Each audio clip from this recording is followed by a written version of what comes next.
I am back with another podcast, and again, I'm in Tara's beautiful apartment. She's so sweet for letting me record another episode in her home.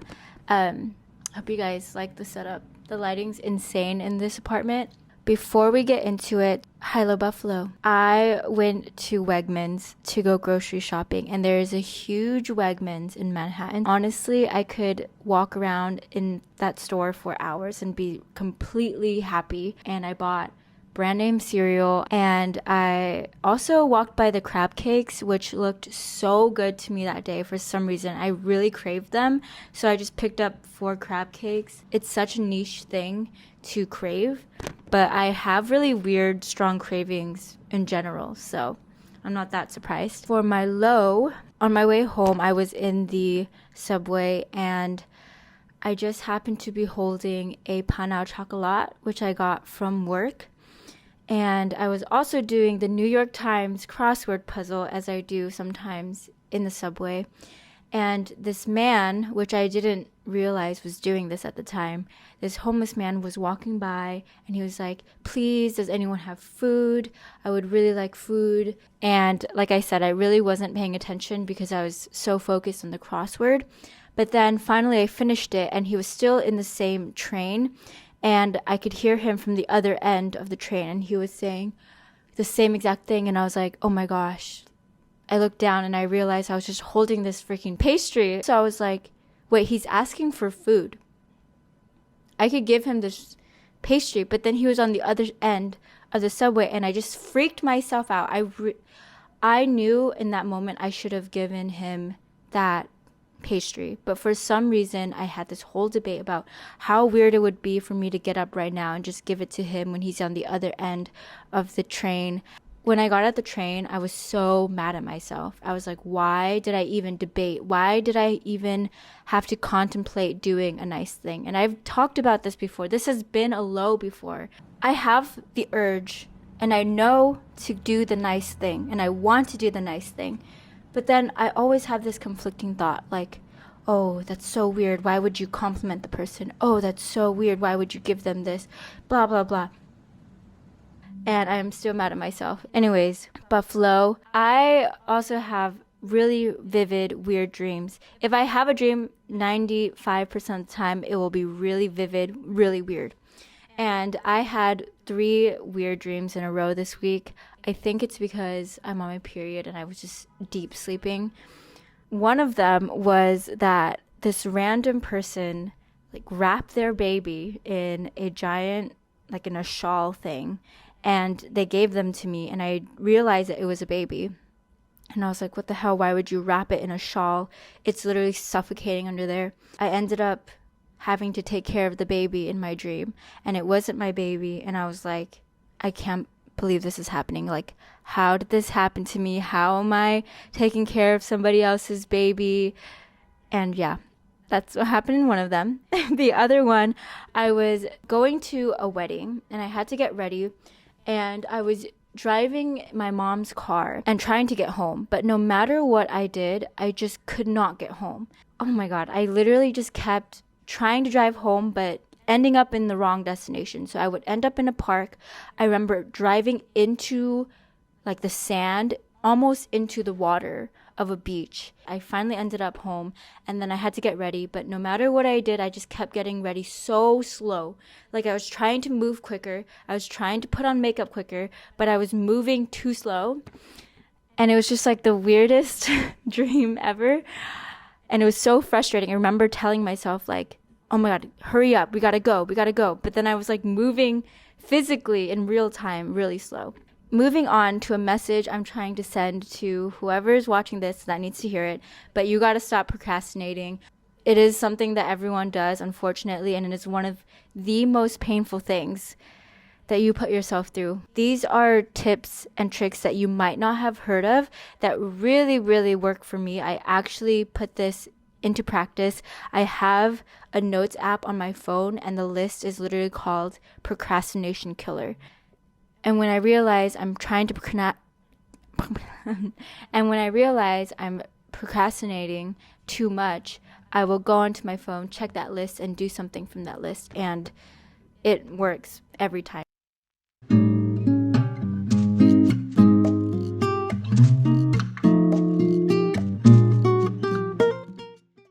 Okay, so first is, why the hell are you procrastinating? It's really easy to want to beat yourself down for procrastinating, because it's like there's something that you need to do, but you just can't get yourself to do it. No matter how important it is, no matter the consequences, you just can't get yourself to do it. And it really just boils down to one thing: you just don't want to do it. There's something inside of you, something you're afraid of, something that's overwhelming you, something that you just don't like. No matter how difficult it is for you to admit it, you don't want to do it deep down, and everything in your body emotionally is fighting against it. That is the reason why you're procrastinating. So when that is the case, try to be a little bit understanding. Sometimes you're put into situations where you're going to have to do something that really sucks, something that's painful, something that's really difficult to do, something that's overwhelming, stressful, whatever, and you just have to do it. But you got to cut yourself some slack, because if you're put in a situation that isn't ideal, that isn't fun, that isn't enjoyable, obviously you're going to have a negative reaction to it. So take a step back and realize that that's exactly what's happening. And then try to address it, obviously. So here's some of the things that I do to get out of that procrastination rut. First is to get up and just do a quick stretch, like a 2-minute stretch. Move your body, do some light exercise, because it helps really clear the mind, especially if you can get outside. Like, even if it's just walking to the end of your block and then coming back. This really helps to get you to do something, period, and also just makes you reset your mind a little bit, and so that you're not feeling so stuck in the same exact space and feeling super anxious that you're trapped with only one way forward, but you don't want to go there. This one's probably the one that works all the time for me. This is the best one, honestly. It's the 1-minute timer. And I literally just take out my phone, set a 1-minute timer, and say, I just have only literally 60 seconds, just 1 minute. Just start doing whatever it is. Even if the task is like, write an essay. I know I'm not going to get it done in 1 minute, but I just need to do something for 1 minute. Even if it's just writing my name down, naming the essay, and then starting one sentence. If that's all I get to, whatever. I just have to do something to get started in that whole minute. You cannot take a break in that minute. You cannot get distracted. The whole minute you have to be working towards whatever to be doing. And surprisingly, the biggest hurdle is literally just to start. And then once you hear the timer go off, you realize, for me at least, it really works, where I'm like, oh shoot, I actually want to do a little bit more. And then before you know it, you're just going. So the 1 minute just like projects me into motion. And because I'm forced so quickly into doing something, I don't have time to think about it, and I'm just working. Even if the product and the outcome is not great, I'm not saying that you're going to be successful, but I'm saying that you will get it done and that you will no longer be procrastinating. The next thing is to change your outfit or change your environment. So going to a coffee shop really helps me when I just don't want to do work. And usually this is the case when I'm at home and I'm just feeling so out of it and just not in the mood to work from home. So I go to a coffee shop and I feel a lot more productive. Maybe it's the fact that I'm in a new place. Maybe it's the fact that the people around me look productive. I don't know what it is, but it really helps for me. And also changing your outfit and pretending like you are a badass about to do something crazy. Getting ready and making yourself feel more confident in your own skin, that you are prepared, or fake it till you make it, in a way that you're prepared to tackle whatever you need to do. Next is to call somebody or just ask somebody to do work with you or help you get started. And doing things with other people makes it seem a little bit easier, even if it is work things. Like if I'm trying to send an email, maybe I can just ask my brother and be like, hey, could you help me like figure this out? even if that person doesn't even know any context, you can give them the context and they can sit there with you and work with you, and it will make you feel better.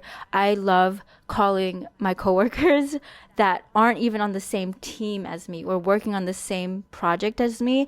And sometimes I'll even call my friends who have completely different jobs, working at completely different companies when they're working at home, and we'll just call each other and do our busy work. And it makes me feel more productive because I have somebody else to go through the pain with. The other thing is to just choose one task and just do it. Focus on that one task. If you have a million things to do and that's the main reason why you're overwhelmed and procrastinating, you're like, where do I even start? Just choose one. Doesn't matter which one you choose, and just literally do it and just commit to completing that one thing. No matter if that's the only thing that you complete, so be it. You just have to do one thing.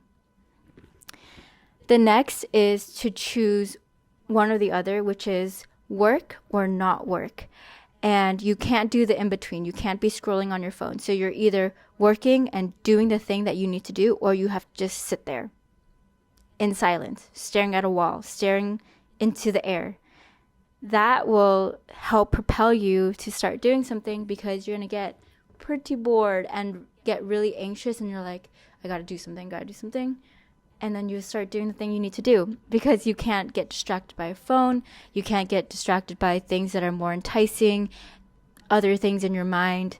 The next and last thing on this list to hopefully get you out of this procrastination rut.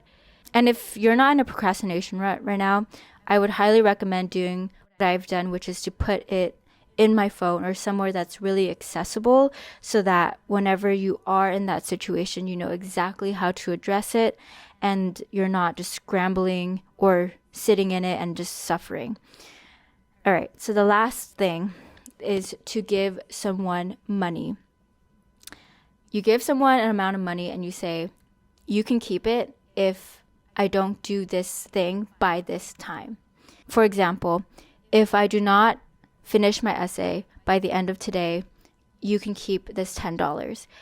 Make sure you have somebody who won't cave in. This one would definitely help me get out of my rut. I haven't tried this one yet, but I've heard really good things about it. Usually I haven't tried this one because this one's pretty bad, and the 1 minute timer start technique usually gets me. Giving someone money, a large amount of money that you really don't want to lose, should help. Those are a bunch of tips and tricks that you could try out if you're ever in a rut, period of procrastination. Don't put yourself through that suffering. Try one of these things and hopefully it works out for you.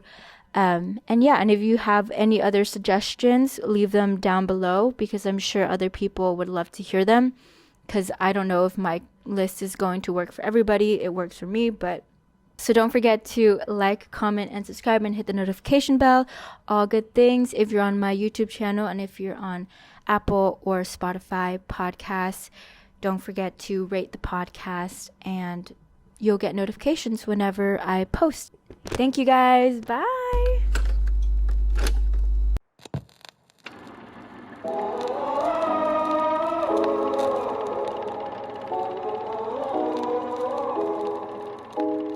Will you take my hand and go to Wonderland, where every single dream we have comes true?